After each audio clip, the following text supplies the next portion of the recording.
Alrighty folks, so I am really looking forward to today. It's currently June 15th and over the course of, I'd say, about the last 14 days, the garden has really started to pop. And so what we're going to do today is just go for a little bit of a garden tour and stroll, and I'm going to shed a little bit of light on what I've got growing and going on in the garden.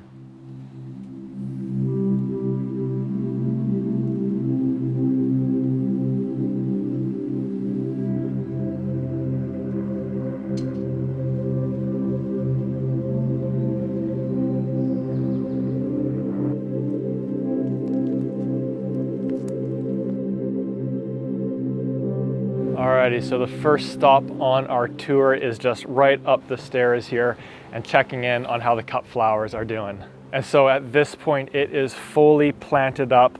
I've got the marigolds in there, the lilies, they're really starting to take off and look good. A couple of cosmos sprinkled throughout. The dahlias have put on a whole bunch of growth just again over the last 14 days or so. And then there's also 3 different types of sunflowers in here at the moment. And so my hope here is that as they continue to grow, as we lead into kind of the peak of summer, is that I've got the shortest stuff at the front and then the tallest stuff towards the back. And I'm hoping that kind of like cascades up towards the window. And then framing the window, I've got the tallest sunflowers going on each of the outsides. That's the gigantus variety that I went with there. And then scattered throughout are going to be slightly shorter ones. And over the coming years, my hope is that the wisteria that I have on the side of the house, that it starts to crawl up and then ultimately will help frame the top of the window as well. So to think that 4 months ago, this was completely covered in grass, not even a garden in here yet, and to have it already looking like this gets me super excited. Also, fun fact, I just started working at a cut flower farm 3 days per week to take a little bit of the financial pressure off of mind and soil and myself. And so I'm really kind of drinking from the fire hose, learning all things about cut flower farming at this time. Alrighty, next stop on the tour is the grow tent. And to be honest, this is where things aren't going quite as well as I would have hoped. Alrighty, and so as you can see, not really like the explosive growth that you would hope to be seeing in a greenhouse or a grow tent like this. And so in here, I've got a lot of my warmer crops, such as tomatoes, peppers, and basil. And it has been a little bit cold, but that has not been the biggest issue on this front. And so the good part about where I have this grow tent located is that it gets the first sun of the day. So around kind of 9 in the morning, it's getting light coming over the mountains and the trees. However, this tree right behind me here, it got cut back a ton 2 years ago. And last year it put on a little bit of growth. This year it has put on tons of growth, and it basically sits directly over top of this grow house. So by 2 p.m., the sun has basically gone past it, and this is fully in the shade at that point. So not the most ideal scenario for growing some of these heat, sun-loving crops.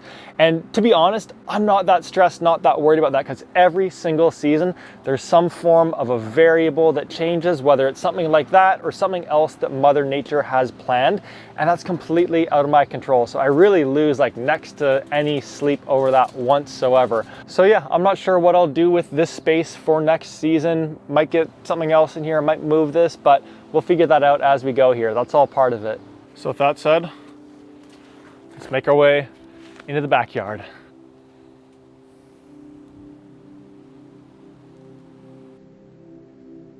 All right, I gotta pause here just for a second to take it in. I mean, just how good and lush is it all looking right now? It's really, again, starting to be vibrant and just full of life, which I just absolutely love to see. Brings me so much joy just looking at it and seeing everything thriving. And on top of that, just seeing how the garden is really all starting to tie together. You know, like where I am standing right now, there literally was a fence, 4 months ago that was running straight through where I am, separating the front yard and the backyard here. So to now have the kind of front yard flowing into the backyard here and it all being connected, I'm just absolutely loving. And speaking of on that front, the path that connects all of it is something that I'm building very intentionally. And what it's ultimately going to become is what's called a barefoot path. And so the first 15 feet of the path or so, I've got creeping thyme seeded and it's beginning to grow. And over the course of the next 2 years here, it's going to fill in and ultimately cover the entirety of that path. But after 15 feet, it's going to change to a completely different ground cover and texture. And the reason why this is called a barefoot path is because that is serving as a little bit of like a pattern or sensory interrupt, so that as you step into the garden, it's a very distinct feeling, sensation on the bottom of your foot. And then as the mind begins to wander and leave the garden, 15 feet later, you have this very different texture that you step onto. And so that brings you back into the garden. It grounds you onto that path. So in the backyard right now, I've got a whole bunch of other ground covers that are propagating and beginning to grow. And it's going to be like a several year project to get it fully built out and really just like filled in. But I'm really looking forward to seeing that all come to life. Let's continue along now to the leafy greens.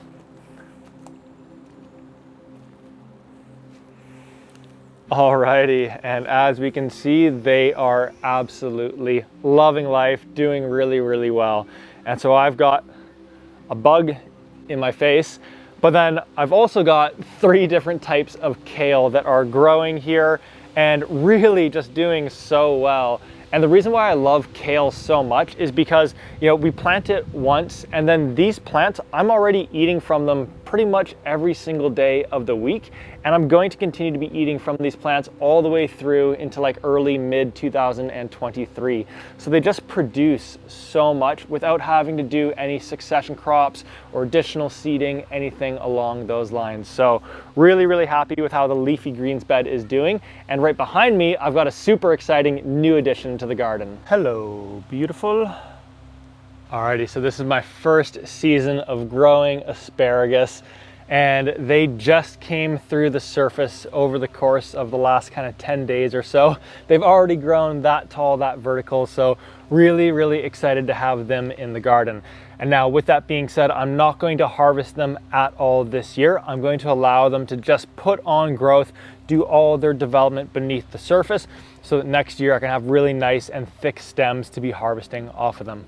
But you also know that I love an experiment, so I'm sure that I'll be able to justify to myself taking one of the rows and harvesting them this year, so that next year I can see how much of a difference it made not harvesting some of them and allowing them just to do root development over the course of the year. So really, really looking forward to these. Got something super exciting to show you next, and that is my irrigation, still sitting here on the ground. Have had zero need to be putting it into the ground with how wet of a spring it has been. It's just started raining on me here, so don't think that I'll be doing anything with it over the next little bit. But let's continue along to one of our last stops on the tour here, which is our soil experiment. Alrighty, and so here we have the 3 beds that I put together, all with different soils and the exact same things planted in them. So this is a huge project that I've kind of kicked off here. I've put together 2 videos on the whole thing and the experiment that I'm running here, and we'll link those right up above here, and I really encourage you to check them out to see kind of what I've got going on here and what I'm hoping to figure out. So far, you know, we're only a couple weeks into this experiment and everything is germinating really, really well. Everything is transplanted really, really well, and is just kind of looking like it's starting to settle into its homes and begin to put on its summertime growth. So definitely too early to be making any inferences or anything along those lines, but really excited to see what happens with this experiment over the course of this year and into subsequent seasons and any tweaks or adjustments that we make. So really, really cool on that front. And outside of that, just a couple of other updates through the garden. The strawberries are looking really, really good, putting out tons of flowers.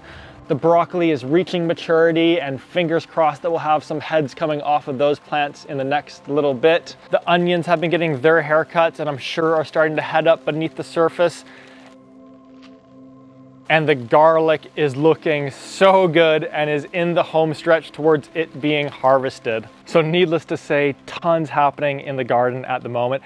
And to be honest, it's one of my favorite times of the gardening season because everything is so green and lush. It's still young and so vibrant as a result. And so personally, I've just been finding tons of gratitude for that and really just soaking in every moment in the garden.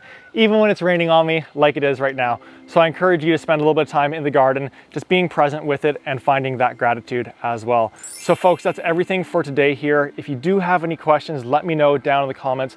Other than that, can't wait to catch you in the next video. Go get those hands dirty, and I'll see you soon.